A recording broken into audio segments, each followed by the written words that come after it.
serio? Ok, les creo.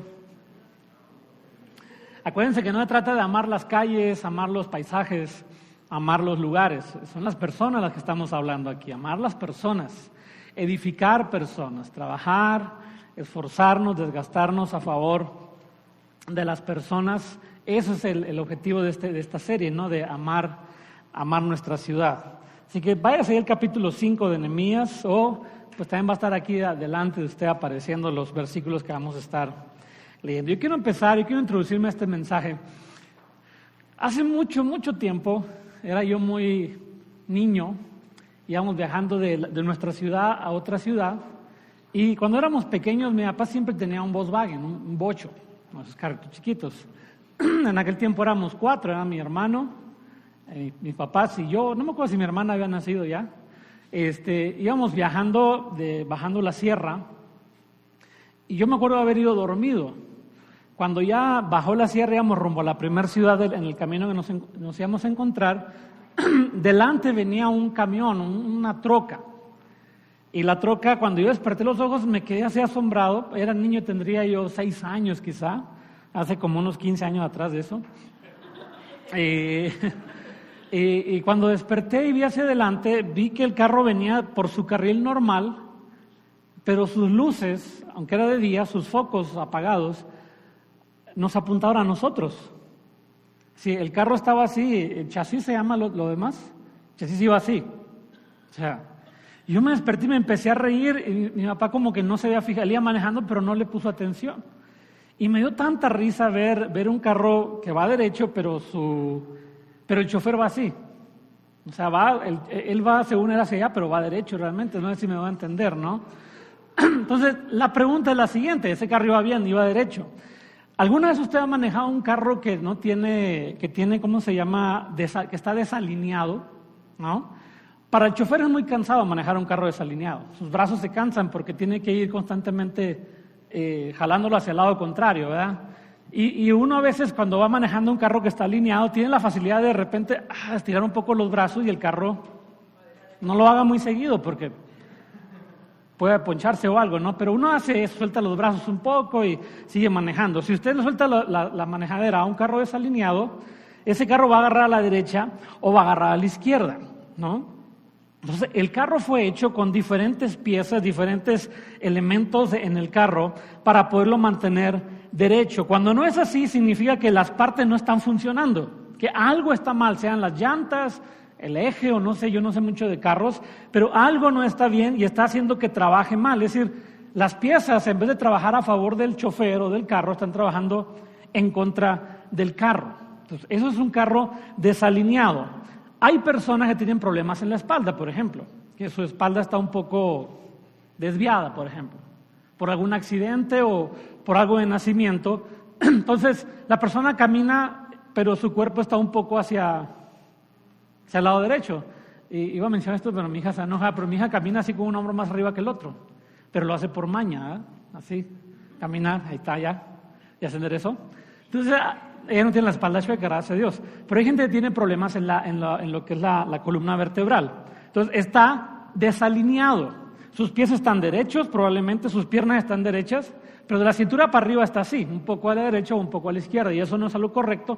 Y normalmente sufre dolores en la espalda, porque está mal. Hay un problema en algunos discos, en algunas vértebras. Tampoco soy doctor, no sé mucho de eso, pero sé que hay un problema. El cuerpo fue hecho, la estructura del esqueleto fue hecho para que la persona camine derecho.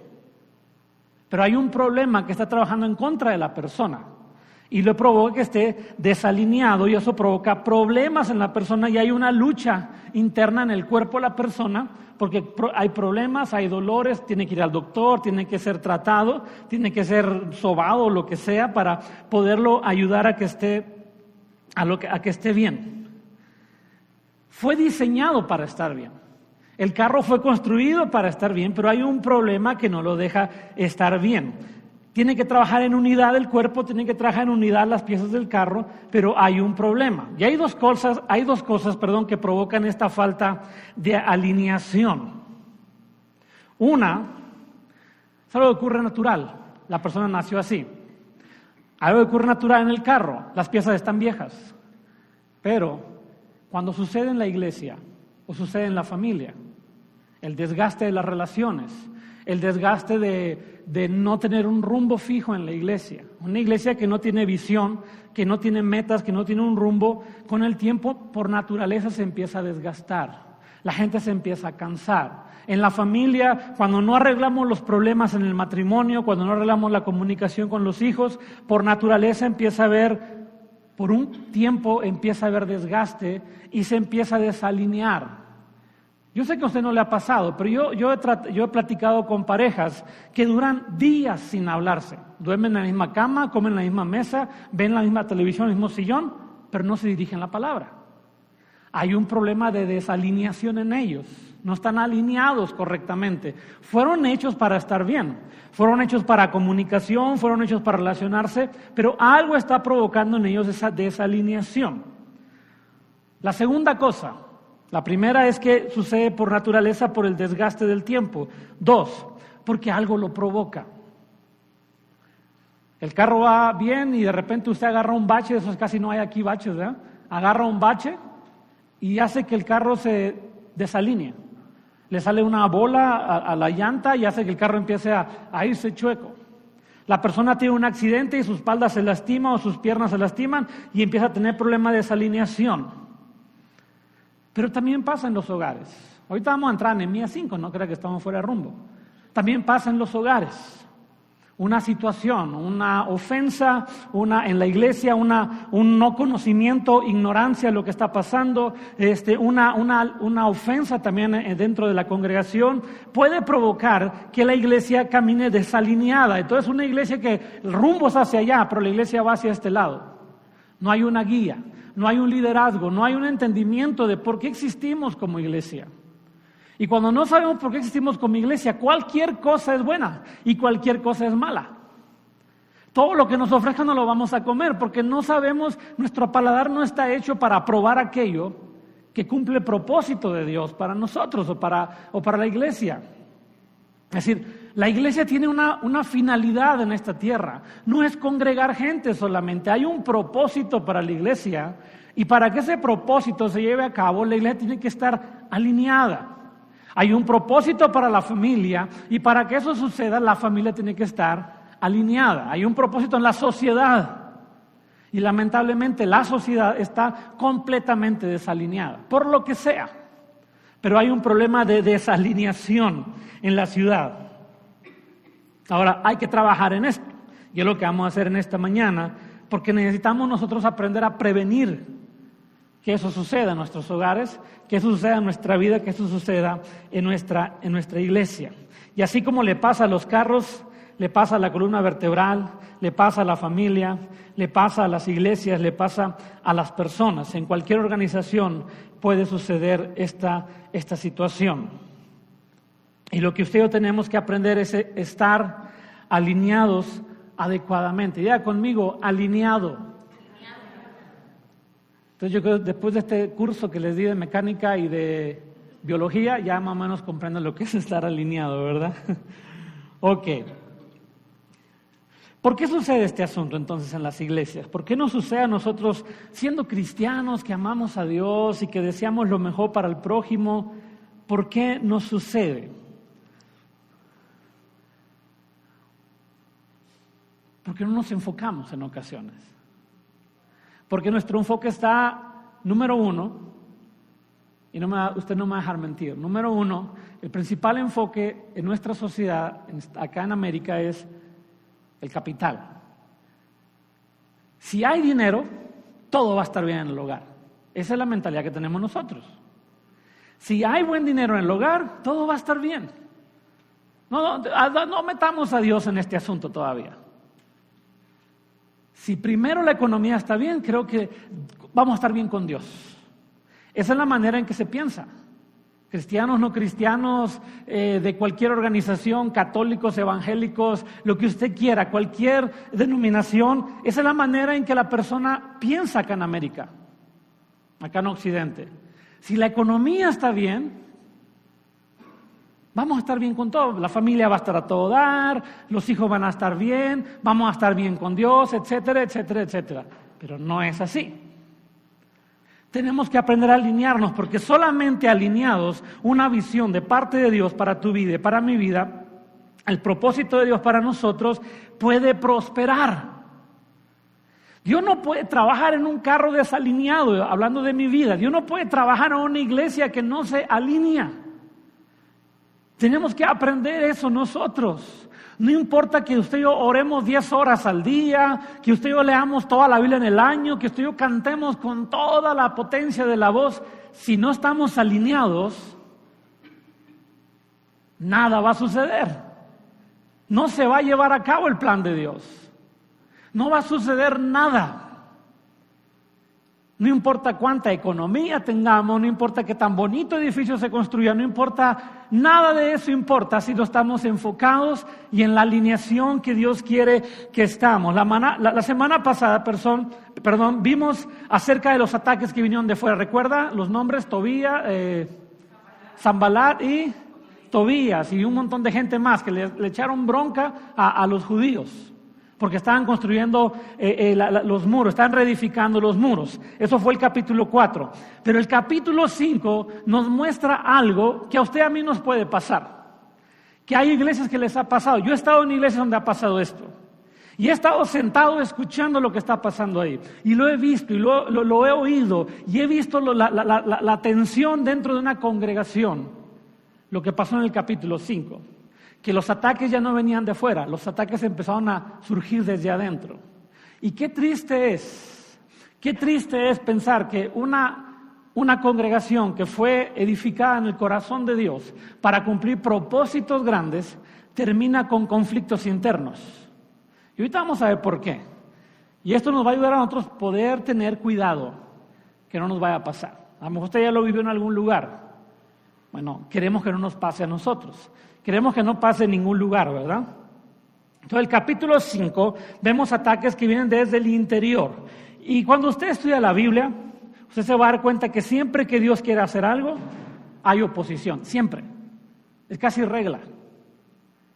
Casi una regla. Cuando Dios quiere hacer algo, algo se va a oponer. Alguien se va a oponer, a alguien no le va a gustar, a alguien le va a incomodar. A veces a los mismos cristianos les incomoda que Dios quiera hacer algo, ¿no? Usted no es de esos cristianos, pero existen esos cristianos de donde yo vengo, hay de esos, que les molesta cuando Dios quiere hacer algo. Si pudiéramos resumir el capítulo 5, si pudiéramos hacer un pequeño resumen, es que en el capítulo 5 encontramos a un pueblo desalineado. Nunca se prospera, nunca crece un pueblo desalineado, no se puede, es imposible, no hay forma de que eso suceda, se cansa. Como dijo ahorita el carro, cuando usted maneja un carro desalineado, usted termina con los brazos todos adoloridos, aunque no siente que va haciendo la fuerza, cuando se baja el carro usted termina con sus manos cansadas. Entonces, cuando una iglesia o una familia o una sociedad está desalineada, termina por cansar y desgastar a las personas. Termina por crear más y más y más conflictos. Vea el versículo 1. Nehemías 5, versículo 1.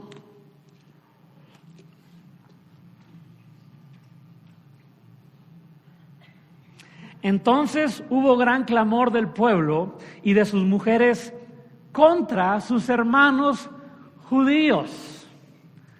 El capítulo 4 lo terminamos donde Nehemías le calla la boca a los enemigos. Hace una oración y siguen trabajando y el pueblo se une y toman sus armas y mientras unos trabajan en el muro, otros están con sus espadas protegiendo la ciudad. Inmediatamente el versículo siguiente se levanta un clamor o un reclamo del pueblo contra sí mismo. Es decir, el día de ayer, avivamiento, el día de hoy, conflicto. ¿Qué pasó? De un día para otro, todo cambió. Cuando tú te enamoras de las experiencias de Dios y no de Dios, eso sucede. Cuando, ay hermano, yo me acuerdo en aquella iglesia donde yo iba hace tantos años, como, todo el mundo alababa y adoraba. Estás enamorado del momento, no te enamoraste de Dios. Y ahora no se ve que la gente adore. La pregunta es si tú adoras, igual que adorabas hace tantos años allá. Entonces el problema está en ti, no en los demás. El pueblo judío estaba bien contento porque los enemigos se quedaron por un tiempo callados. Después van a volver a surgir. Se quedaron callados por un tiempo porque les callaron la boca. Y de repente se voltearon a ver entre ellos y empezaron a reclamarse. Empezó a haber conflicto entre ellos mismos. Las quejas ya no eran contra Sanbalat o Tobías o los enemigos, sino en contra de los propios hermanos. Y una de las cosas más tristes es cuando dentro de una familia de sangre o una familia espiritual como es la iglesia, nos volvemos en contra de nosotros mismos. Ahí le va una postal. Está a la mesa, nos sentamos a comer, acá el papá, la esposa, los hijos y la suegra, ¿no? Bueno, ¿qué más? Pues tíos, primos, compadres, quien sea. Y están comiendo y luego, oye, mija, ¿qué te pareció la predicación de ahora? Qué largo estuvo el pastor ahora, ¿verdad? Y luego los hijos. Y luego te fijaste en lo que dijo, te lo dijo a ti, la tiró contra ti y los hijos nomás viendo, ¿verdad? Yo cuando me siento a comer, cuando nos sentamos a comer nosotros, es tiempo de hablar de la novela, por ejemplo, ¿no? Oye, sí, ¿viste pobrecita Marimar? Perdón, pero hace mucho que no veo novelas completas, ¿eh? Me quedé en Marimar. Oye, ¿qué onda con La Rosa Salvaje? Hablemos de novelas, hablemos de fútbol, hablemos del Piojo Herrera, hablemos de cualquier tontería, ¿no? Pero hay gente que no. Oye, ¿viste Lugier? ¿Te saludó? Nada, estaba nomás con otro platicando, a mí no me saludó. Y empezamos a crear un pequeño nido de situaciones en el hogar, ¿no? Ya no fue tan importante, oye, el tiempo de alabanza, yo cómo lo disfruté. Y tú, no, yo también me sentía libre. Y luego cuando oramos me sentí tan a gusto. Salí tan bendecida de la iglesia hoy. No, ¿qué predicó el pastor? No me acuerdo qué predicó, pero salí bien bendecido de la iglesia hoy. Pero empezamos a crear lo contrario, un pequeño nido de situaciones en el hogar, así como pasó aquí, empezó a haber reclamos entre ellos y eso llegó a oídos de Nehemías. La iglesia no se puede dar este lujo. Miren, el tiempo de Dios ya está establecido. ¿Cuándo van a pasar las cosas? El tiempo de la gente está limitado. Hay gente que va a morir sin Cristo, hay gente que este día va a morir sin Cristo, hay gente que este día se levantó sin Cristo y va a dormir esta noche sin Cristo. Y la iglesia no se puede dar el lujo de empezar a considerar esos pequeños nidos que empezamos a fabricar o a tejer en casa y empezar a provocar una desalineación en la relación entre nosotros, en la visión de Dios, en lo que Dios quiere hacer. Esto no significa una iglesia perfecta, no significa una iglesia que está de acuerdo en todo, que pensamos igual en todo, que hablamos igual en todo, sino una iglesia que entiende su propósito, que entiende la razón por la cual Dios nos estableció en esta tierra. Usted y yo tenemos tan diferentes gustos. A mí me gusta la comida sin sal, usted la come con sal. A mí me gusta la comida la música ruidosa, a usted le gusta la música quizá no ruidosa. A mí me gusta esto, a usted le gusta esto otro. Pensamos diferentes, tenemos personalidades diferentes, el carácter es diferente. El gusto por ciertas cosas es diferente. Sin embargo, cuando se trata del plan de Dios estamos de acuerdo. Hay un propósito único, universal en la Biblia, que es ir y hacer discípulos a las naciones, que es amar a Dios con todo tu corazón, con toda tu alma, con toda tu fuerza y a tu prójimo como a ti mismo, que es enseña a la gente estas cosas, bautízalos en el nombre del Padre, del Hijo y del Espíritu Santo. Hay verdades absolutas que no van a cambiar. Los gustos pueden cambiar, las formas pueden cambiar, pero el corazón de la iglesia no se puede modificar y lo empezamos a modificar. Fue lo que está pasando con el pueblo judío. El punto es aprender a llevarnos bien a pesar de ser tan diferentes. Aprender a caminar juntos a pesar de ser tan diferentes. Cuando usted se casó con una persona totalmente diferente a usted. Nada que ver con usted. Diferentes en todo. Ay, somos tan parecidos. En el romance todo es bonito. En la realidad son tan diferentes. Y han pasado años, seguimos caminando juntos. Hemos aprendido, esto se aprende, el amor se aprende. El amor romántico no se aprende, ese surge solo, amor a primera vista. La canción aquella tan bonita, ese paisaje, ese atardecer, ese poema, ese tiempo que pasamos a la orilla de la playa. Eso es algo espontáneo, pero el amor verdadero lo vamos aprendiendo día a día aceptando. Entonces en la iglesia tenemos que aprender a caminar juntos, aprender a llevarnos bien, a ser amables, ser pacientes, a tener amor profundo, a extender la gracia hacia las personas. Si el enemigo logra desalinear la iglesia, nos va a hacer pedazos. Por eso cuando esta noticia llegó a Nehemías inmediatamente actuó. Él no podía dejar pasar tiempo. Cuando las mujeres empezaron a reclamar en contra de sus hermanos, o el pueblo completo, y las mujeres empezaron a reclamar en contra de lo que estaba pasando, Nehemías reaccionó. Versículo 2. Había quien decía: nosotros, nuestros hijos y nuestras hijas somos muchos, por tanto hemos pedido prestado grano para comer y vivir. Y había quienes decían: hemos empeñado nuestras tierras, nuestras viñas y nuestras casas para comprar grano a causa del hambre. Y había quienes decían: hemos tomado prestado dinero para el tributo del rey sobre nuestras tierras y viñas. Ahora bien, nuestra carne es como la carne de nuestros hermanos, nuestros hijos como sus hijos. Y he aquí que nosotros dimos nuestros hijos y nuestras hijas a servidumbre, y algunas de nuestras hijas lo están ya, y no tenemos posibilidad de rescatarlas porque nuestra tierra y nuestras viñas son de otros. Esto es lo que está hablando el pueblo con Nehemías. Este es el problema que había en Nehemías, con los judíos. Ante tal necesidad, los usureros o los prestamistas empezaron a decir: ok, mira, préstame tu tierra, yo te presto dinero. ¿Y de qué manera lo pagaban? Con servicio. Por eso dice: nuestros hijos están pagando. Si tú me debías a mí, me mandas a tu hijo a casa, yo lo ponía a trabajar, y eso significa que me estás pagando la deuda. Sin embargo, estos prestamistas o estos usureros empezaron a poner intereses al estilo actual, ¿verdad? 21% de intereses, 28%, más el 59% de la anualidad, más acá hay un montón de cosas, las tarjetas, ¿verdad? Así era.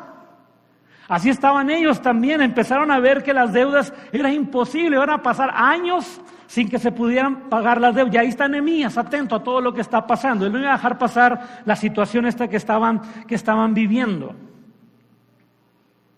Tenemos hambre, somos demasiados y no hay comida. Hay que pagar el tributo al rey. No tenemos con qué pagar el tributo al rey, Artajerjes. Hemos empeñado entre nosotros, entre judíos se empeñaban las tierras, las propiedades. Te presto dinero a cambio de tu tierra y luego me la pagas con trabajo o con dinero. Pero era demasiado alto lo que estaban cobrando de intereses estas personas. Permítame resumir esto que acabo de leer en 3 cosas. Número 1, hambre. ¿Alguien tiene hambre ahorita? Hay burritos al final, puede comprar, ¿ok? Hambre. No solo están trabajando, edificando la ciudad, dedicando tiempo y esfuerzo, sino que la alimentación está escaseando. Hay hambre en la nación, no hay abundancia. Acuérdense que la ciudad está hecha a pedazos, hay pobreza, hay crisis.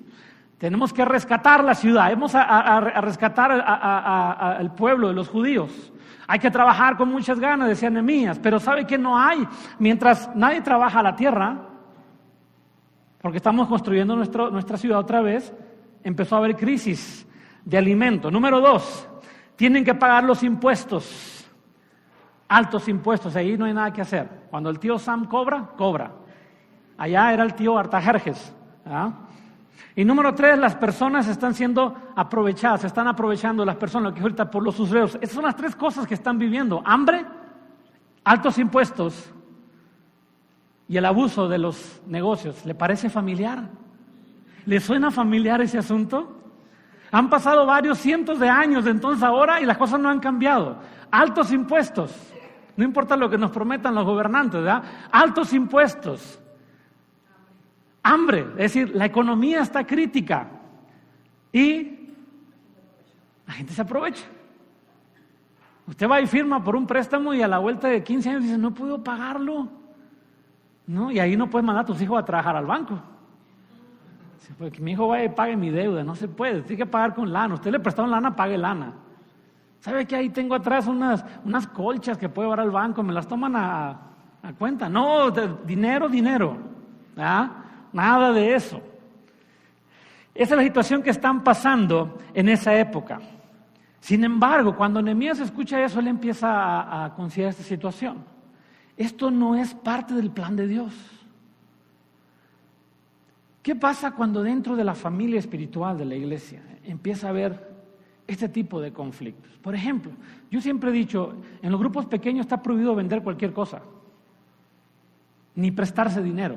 Está prohibidísimo. Tú no puedes vender nada, no puedes vender abón, no puedes vender tamales, no puedes vender nada, nada. De ahí pueden irse a comer juntos, pero no puedes vender allá adentro nada. Porque luego vienen con pastor, ¿sabe qué? Al líder del grupo le presté dinero, no me ha pagado. ¿Sí quiere que haga? Vaya, cóbrele, quite las llantas del carro, algo.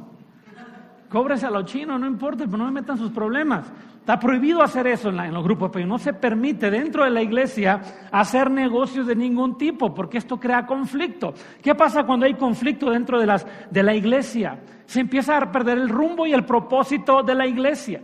¿Qué pasa cuando no nos ponemos de acuerdo y no nos comprendemos y entendemos? ¿Qué pasa cuando cada persona en la iglesia quiere imponer su manera de ver la iglesia, su manera de hacer las cosas, y no conforme ni siquiera como el pastor lo dice, sino conforme la visión y el propósito de la Biblia nos enseña qué tenemos que hacer y vivir la vida cristiana? Día de ayer unas personas se comunicaron de un lugar. Ellos se van a mover a otra iglesia y me preguntaron, ¿qué piensa de esa iglesia? Es una iglesia que me gusta, nunca he estado ahí, pero conozco poco al pastor de ahí, un misionero, buena persona, es en México este asunto, y me dice, es que hay gente que dice que la doctrina. Yo no se preocupe por eso, esa persona enseña bien la Biblia. Y después platicando yo con mi esposa, le digo, ¿por qué nos preocupa tanto ese asunto? Y no malinterprete, déjeme acabar. Siempre andamos que la doctrina de esa iglesia. Yo quisiera preguntarle a esas personas que dicen eso, que me expliquen la doctrina de su iglesia. Les aseguro que no van a saber qué decir. Ni sabemos qué es ese asunto de doctrina. Ay, es que nuestra doctrina es sana. A ver, explícamela. No, pues no saben.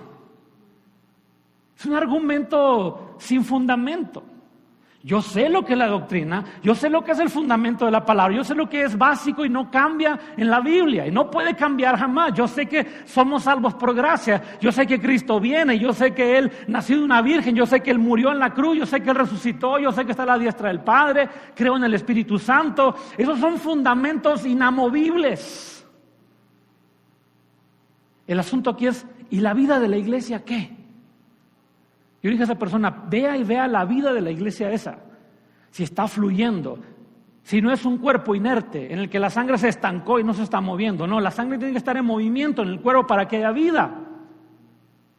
Esta camisa dice, ama tu ciudad. Y saben que a veces amamos la ciudad, pero hacemos esto.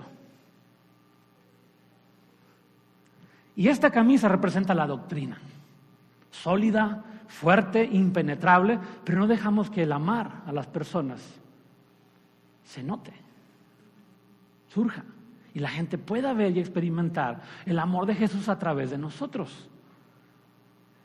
Pastor, ¿está hablando en contra de la doctrina? No.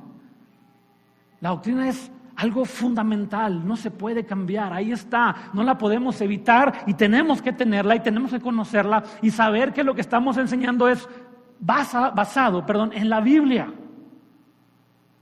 El pueblo de Israel o el pueblo judío en ese momento empezaron a actuar en contra de la ley de Dios. Vea lo que dice Éxodo 22:25. Cuando prestes dinero a uno de mi pueblo, al pobre que está contigo, no te portarás con él como logrero ni le impondrás usura. Esto quiere decir que cuando nos olvidamos de la Biblia nos desalineamos completamente. Vean lo que dice Deuteronomio 23, 19 al 20.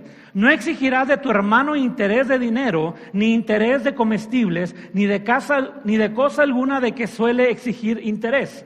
Del extraño podrás exigir interés, aprovecha esta. Mas de tu hermano no lo exigirás, para que te bendiga Jehová tu Dios en toda obra de tus manos, en la tierra donde vas, para tomar posesión de ella. Hermano, es Antiguo Testamento. Sí, cuando nos conviene, ¿no? Es Biblia.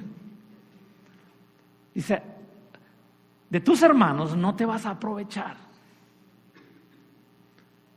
No podemos aprovecharnos de nosotros mismos. Tenemos que aprender a bendecirnos entre nosotros mismos.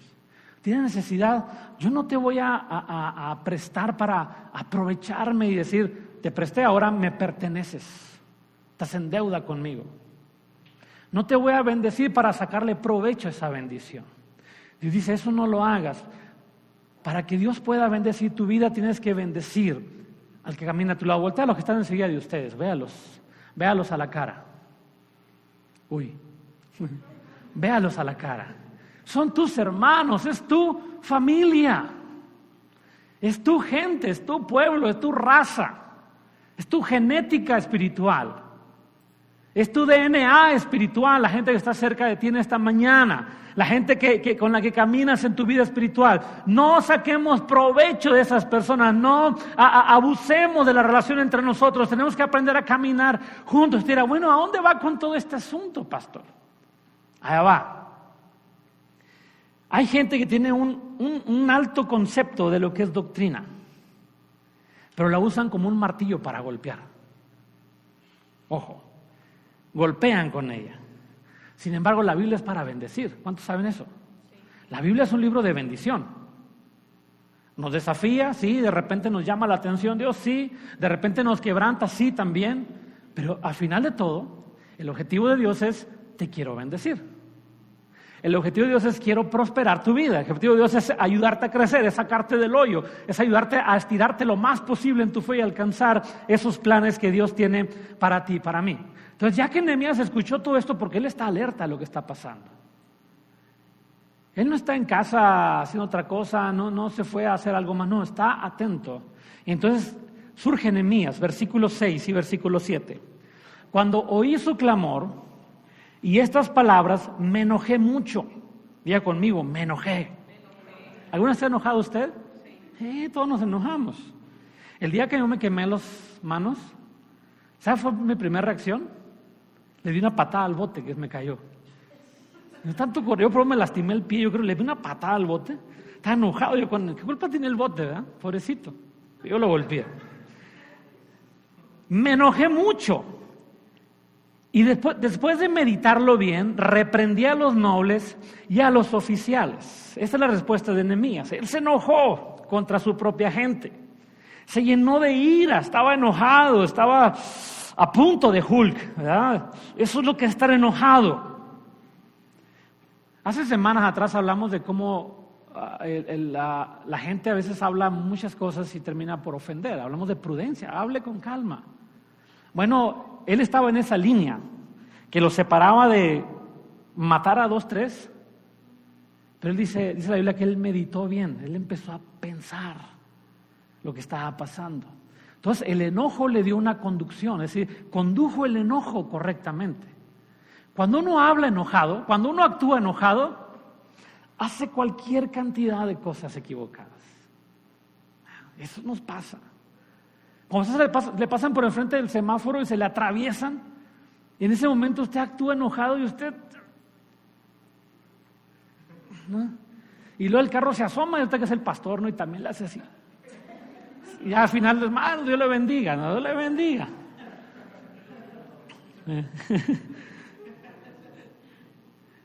Él empezó a considerar, empezó a meditarlo bien, porque podía llevar una acción pecaminosa. El enojo nos conduce al pecado cuando no sabemos controlarlo, ¿no? Y aquí está Nehemías enojado, pero empieza a meditar, empezó a consultarlo, a reflexionarlo. Y antes de hablar, pensó y luego actuó. Hay que tener mucho cuidado cuando hablamos.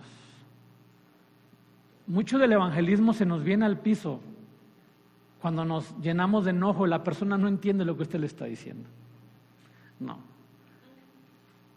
En la familia hay problemas porque usted es cristiano y ellos no, y usted actúa enojado y hace que crea una separación. En la iglesia actuamos enojados y creamos una separación. La iglesia es tan frágil como lo es un hogar. La iglesia no es perfecta. Los líderes no son perfectos, los pastores no son perfectos, la membresía no es perfecta. Y a veces no sabemos actuar. Y es triste ser parte o asistir. A mí me tocó ir, cuando era líder en México, ir a iglesias que tenían grandes problemas y estar escuchando todo aquello. Y yo era muy joven en el ministerio, un poco más inexperto que ahora, y yo oía y decía, pero ¿por qué está pasando esto aquí?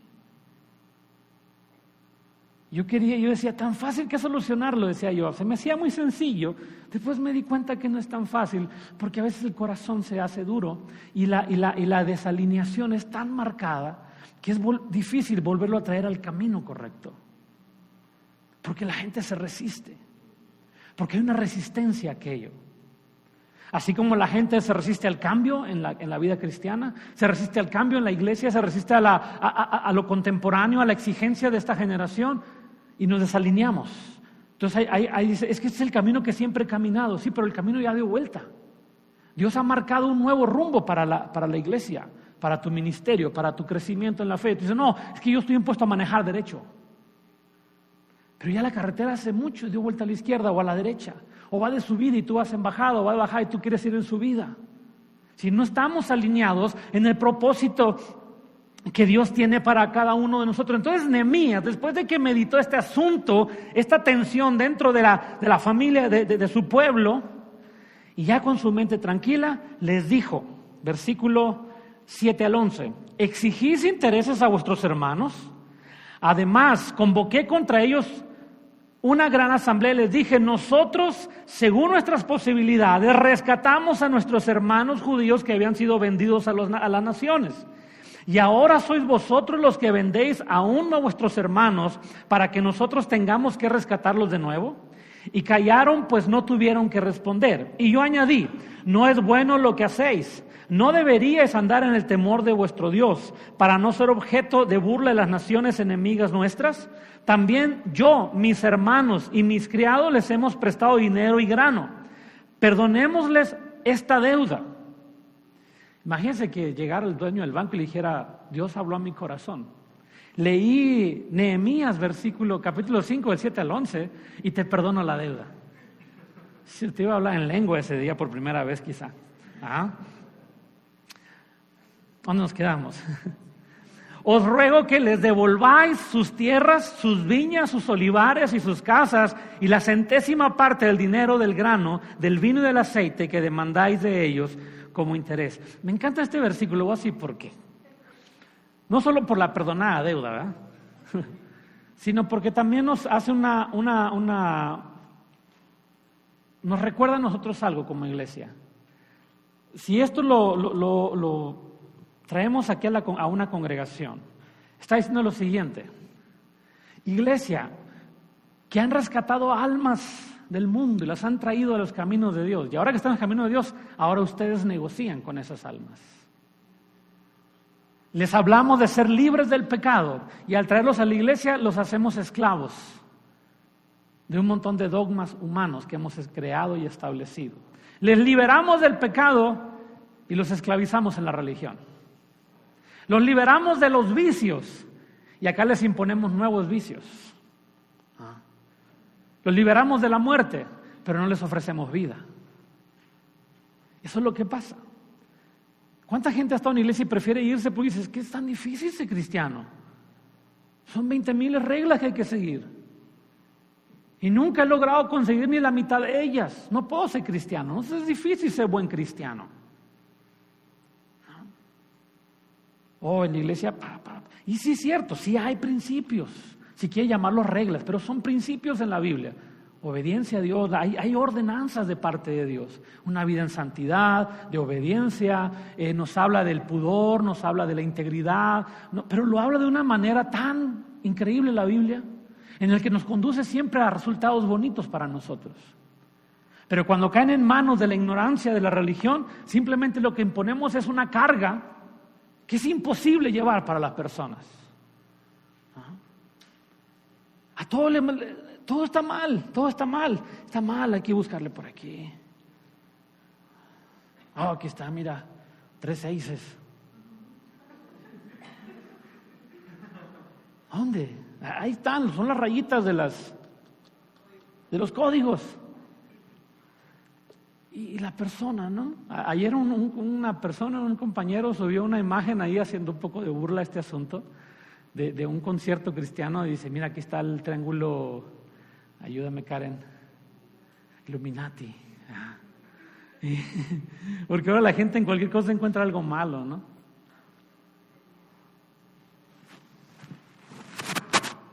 algo malo debo traer también por aquí. Dice Nehemías, ¿cómo es posible que pagamos un precio para rescatarlos de las naciones y ahora nosotros los estamos vendiendo? ¿Cómo es posible que los trajimos con alegría? Ya son libres para ser esclavos nuestros. Nosotros no alcanzamos gente en el mundo. La gente no va a ser salva en esta iglesia para ser nuestros esclavos, para ser esclavos de nuestras ideas, sino para conocer el amor de Dios a través de su palabra. Ese es el propósito de Dios.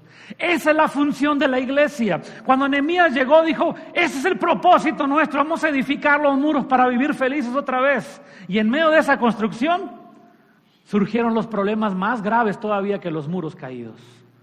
Hay problemas más graves que eso en nuestra actualidad y en esa época. Nehemías se enfrentó a los problemas sin rodeos. Y el versículo 8 me encanta, todos se quedaron callados. No respondieron porque Nehemías tenía razón. ¿Cómo es posible? Pero habrá gente que siempre va a hablar. Habrá gente que dice, no, pero hermano, es que hay que enseñarles con la verdad, por dura que sea. Cuando Jesús habló palabra dura, se le habló a los que lo estaban siguiendo, a sus discípulos. Nunca Jesús le habló palabras duras a la mujer allá en el hecho de adulterio. Le dijo, antes de que hagas cualquier cosa, tienes que saber que para seguirme, no, Señor, lo primero que le dijo, yo tampoco te condeno. Palabras de misericordia. Cuando aquel hombre estaba arriba del árbol, aquel chaparrito estaba arriba del árbol, no le dijo, para poder seguirme a mí tienes que hacer esto y esto. No, esas palabras eran para los que lo seguían por mucho tiempo. Pero que era primera vez, lo primero que le dijo es, ven, voy a ir a tu casa a comer. ¿Cuántos quieren que Jesús vaya a su casa a comer? Me encantaría que Jesús fuera a mi casa a comer ahora. Enchiladas.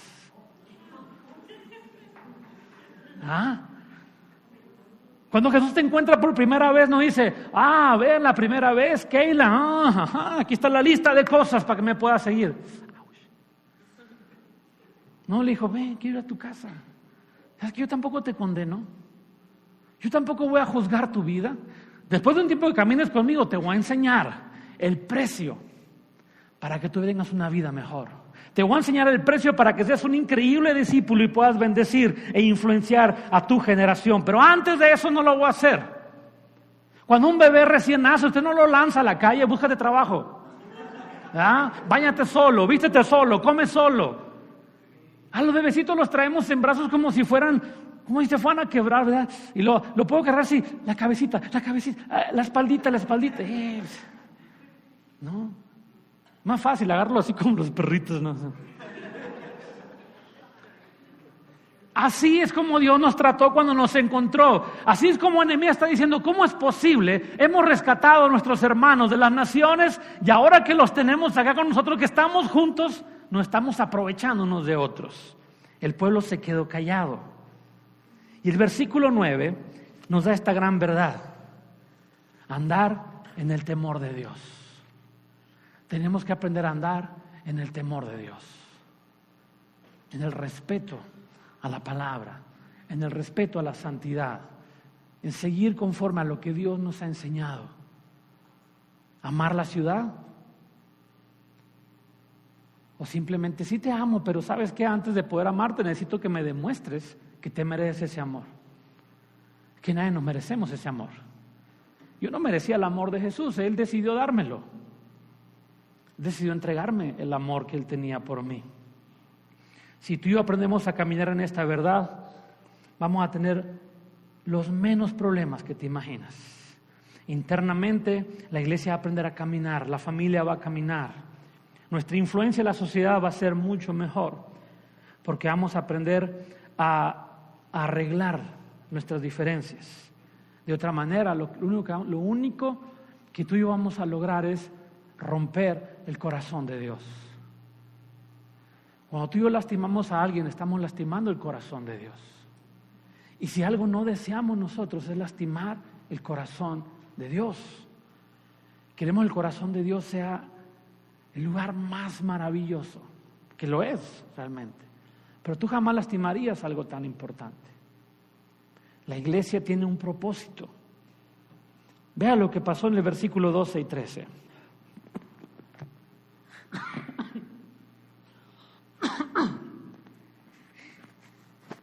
Versículo 12, ellos respondieron: lo devolveremos y nada demandaremos. Haremos como tú dices. Entonces convoqué a los sacerdotes y les hice jurar que harían conforme a esto. Sacudí además mi vestido y dije: así sacuda Dios de su casa y de su trabajo a todo hombre que no cumpla esto. Así sea sacudido y quede sin nada. Y respondió toda la congregación: amén. Entonces alabaron a Dios y el pueblo hizo conforme a esto. Las personas desalineadas se empezaron a alinear otra vez. Esa desalineación que había en el pueblo de Israel, de los judíos, se empezó otra vez a venir al lugar correcto. El río empezó a tomar su cauce otra vez. Cuando en la iglesia comprendemos eso, de que somos hermanos, y mi trabajo, y no lo vea como un trabajo, es amar a las personas, es comprender a las personas, es aceptar a las personas, es abrazar a las personas, es caminar con ellos, es llorar con ellos, es reír con ellos, es tomarles de la mano y levantarles y dejar que me tomen de la mano y me levanten cuando yo lo necesito. Cuando yo comprendo eso en la iglesia, cuando no estoy para aprovecharme de las personas, cualquiera que sea la posición del pastor, de un líder, sacar provecho de tiempo, de economía, de lo que sea, cuando comprendo que esa no es la función, sino que la función es lo que mencioné al principio, la iglesia se vuelve a alinear otra vez. Y cuando el resto de la iglesia lo comprende y establece ese como fundamento de sanidad de la iglesia sana camina de esa manera. Y esa iglesia sana empieza a crecer y a cumplir los planes de Dios. Cuando logramos eso, cada uno de nosotros, la iglesia se empieza otra vez a alinear. ¿Y sabe qué? Me encantaría decir que esto es fácil, pero qué difícil es. Yo que estuve ahí sentado viendo y escuchando, oír gritos, oír reclamos, oír palabras ofensivas, digo, ¿por qué pasa esto en la iglesia? ¿No?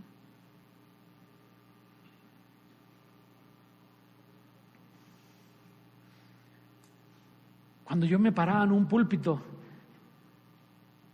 y al final escuchaba, después de un bonito culto, de una bonita reunión, y el tema central no era: oye, mira, esa persona se convirtió a Jesús.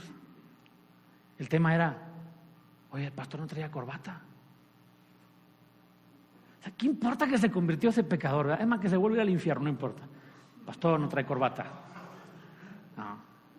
El de la alabanza tenía muy alto el piano. El de la alabanza estaba desafinada la guitarra. El ujier, en vez de estar en la puerta, estaba ya tomándose selfies en el baño. No lo digo por los de aquí, ¿verdad? Porque sé que las hermanas no lo hacen. Yo sé, eso sí hay que hablarlo a veces, ¿verdad? Pero no es tan importante como la persona fue salva, entregó su vida a Jesucristo. Eso es más importante, es lo mejor que pasó. Es que habíamos 100, nomás se convirtió uno. Pues ese uno el que necesitaba ser salvo esa noche y fue salvo. Se entregó a Jesús. Pero ¿sabe qué? Esa tensión, me gustaría decirle, hermano, ¿verá qué fácil es alinear la iglesia? ¿Verá qué fácil es alinear una familia? Pero no es así. Las respuestas que encontramos son dos. La gente está a la defensiva. Yo me senté con personas, siendo pastor de una congregación. Dice, mira, esta es la razón por la que lo estoy haciendo. No. Es que no, eso no está bien. Pero hermano, mira lo que dice la Biblia aquí. No, pero es que así no me enseñaron a mí. Pero es que la Biblia dice, no, defensiva. Son una resistencia, son un muro. No dejan pasar lo que Dios quiere hacer. Se resisten a eso que Dios quiere hacer, a esa alineación que Dios quiere traer para que todos caminemos juntos. No, es que el viejo dice es que los jóvenes, el joven dice es que los viejos. ¿Y qué vamos a hacer entonces? Lo segundo, huir. Lo más fácil es, no, de la iglesia hay muchas. Te vas a ir desalineado. Ese es el problema. Vete alineado por lo menos. Alíñate con Dios antes de irte.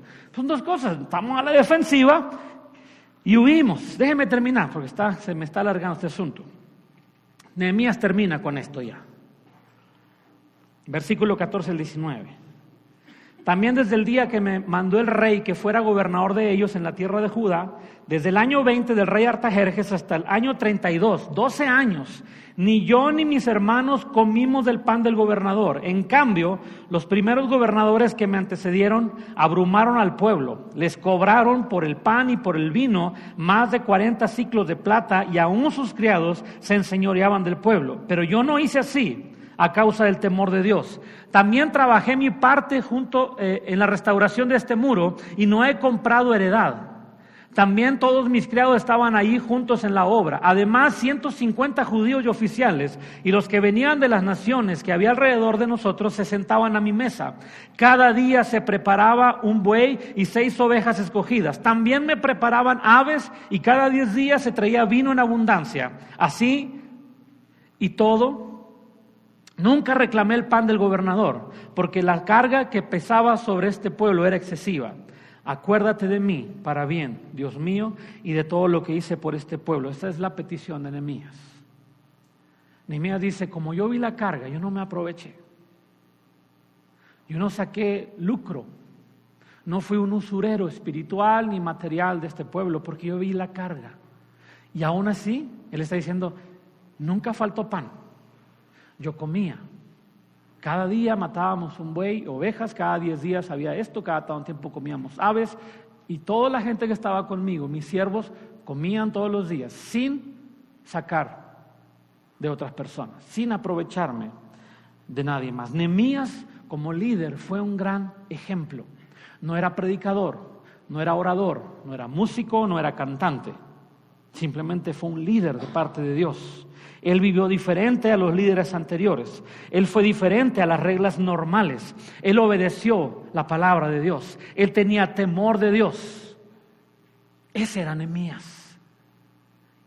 Y voy a decir lo que he dicho desde la primera reunión. Si un Nehemías le dio dirección a un pueblo, 20, 50, 100, 1000 Nehemías pueden trastornar a toda una nación. Las prioridades. Para Nehemías no había nada mejor. Cuando había un problema, primero que decía: Señor, ¿qué hago? Dame guía, dame luz, dame norte. Enséñame, muéstrame qué debo hacer. Se llenó de enojo. Y luego dijo: Señor, ¿qué es lo mejor que puedo hacer?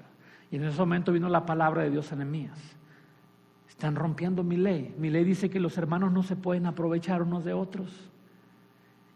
Y ese simple cambio que hizo Nehemías, de recordar lo que la Biblia enseñaba en Éxodo y Deuteronomio, aunque no lo menciona ahí, pero lo está diciendo realmente, es: no podemos aprovecharnos de esa manera. Y el pueblo dijo: es verdad.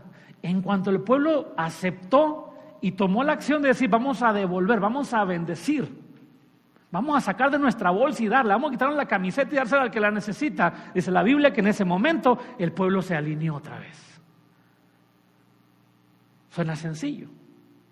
Suena fácil de hacer. Ramón, ¿puedes pasar, por favor? En toda esta historia del capítulo 5, en ningún momento se mencionaron los muros. ¿Se dio cuenta? ¿Qué pasó con los muros? ¿Qué pasó con las puertas? ¿Qué pasó con el trabajo? Luego sí que pasó. Cuando la iglesia no está alineada, no sucede nada. Hasta ese día estaban trabajando bien contentos ellos, y Tobías por allá y Sanballat por allá criticando, y ellos trabajando y orando y Señor, cuídanos de los enemigos, ayúdanos a trabajar. Y los muros iban creciendo. Pero ¿qué pasó cuando se desalinearon? La construcción se paró. Se habla mucho del cristianismo en Estados Unidos, y a veces yo no estoy muy de acuerdo. Escuché un predicador esta semana que dijo: los pocos cristianos que hay en los Estados Unidos, porque los que somos de Latinoamérica solemos voltear a Estados Unidos y decir: eso es Sodoma y Gomorra. No lo es. Cualquier parte del mundo ahorita el pecado es igual. México, Centroamérica, Sudamérica, Europa, África, el pecado es pecado en cualquier parte. Pero Estados Unidos, al llegar a ser una nación fundada en la palabra de Dios, pues se le demanda más. Yo escucho hablar de Estados Unidos, y aunque yo no soy nacido aquí, yo soy mexicano, ¿Se nota? A lo mejor usted pensó, este es de Alabama o es holandés o algo, ¿no? No, soy mexicano y norteño. Solemos ver al país y encontrarle todas las fallas. Encontrar que es un país, que su gobierno, que su presidente, que los estados, que los gobernantes, que las leyes nuevas. Y empezamos a encontrar todo ese asunto allá. Y luego les exigimos a ellos que se alineen. Yo le pregunto, ¿con qué se van a alinear? No tienen forma de alinearse. Yo le voy a decir algo esta mañana para desafiarlo a usted y a ver si usted y yo reaccionamos a nuestro desalineamiento. ¿Por qué el gobierno está desalineado? ¿Por qué las leyes están desalineadas? ¿Por qué los estados están desalineados? ¿Por qué todo este asunto moral está desalineado? Porque la iglesia está desalineada. No puedo culparlos a ellos. El apóstol Pablo, si no me equivoco, y si no, ahí viene la Biblia, creo, dice lo siguiente. No es Pablo, el libro de los Hechos. Dice, ¿y cómo sabrán si no hay quien les diga? ¿Y quién irá? ¿Y quién lo hará? ¿Y quién les dirá a esas personas si no hay quien? Perdemos el propósito. Fallar a la iglesia, nunca le explicaciones a nadie. Está bien, tienes razón, la verdad es que sí. Nadie te obliga a congregarte, ni te obligan a avisar o te obligan a tener en cuenta a la iglesia. No, ya, eso no importa. Involucrarme en el liderazgo de ese ministerio es opcional, no es tan importante. Venía a orar. Si hay chance, ahí voy a estar, pero si me sale un jalecito por ahí, voy a trabajar, tengo necesidades y pastor, usted sabe. Después no nos quejemos por la situación moral y espiritual de nuestra nación. Cuando olvidamos lo que la Biblia nos ha enseñado, Nehemías no lo olvidó, qué bueno. Cuando nos olvidamos de todo lo que le nos ha enseñado, es fácil desalinearnos. Pero esta mañana yo te invito a ti, invito a la iglesia, a esta congregación, que desde estos inicios, tenemos un año, viendo hacia el futuro los próximos años, mantengámonos alineados. Si hay un conflicto, aprendamos a hablarlo. Si tiene un conflicto conmigo, háblelo conmigo. Si tiene un conflicto con su hermano, háblelo con él. No lo hable con él enseguida, ¿a él qué le importa? Y es bíblico. Ese que le importa es bíblico, ¿no? Pedro le dijo a Jesús, ¿por qué Juan va contigo? Jesús le dijo, ¿qué te importa? Tú sígueme. Dijo Pedro, ok, está bien. No digo nada. Y Pedro siguió a Jesús. Así fue, bíblico. Entonces si alguien dice, oye, ¿tiene problemas con él? ¿Qué te importa? En el nombre de Jesús. Porque suena espiritual, ¿verdad? Es bíblico. La Biblia dice, ¿qué te importa? Mantengámonos alineados. ¿Qué te desalinea?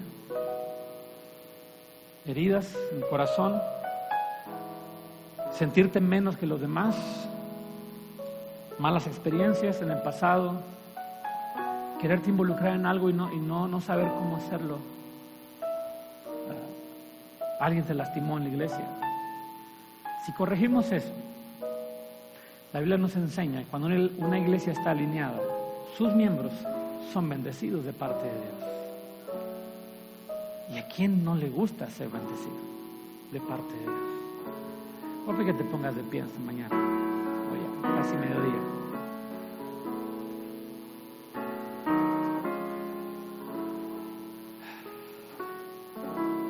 Esta semana que tuve el accidente, los accidentes pasan en un segundo, ¿verdad? Increíble.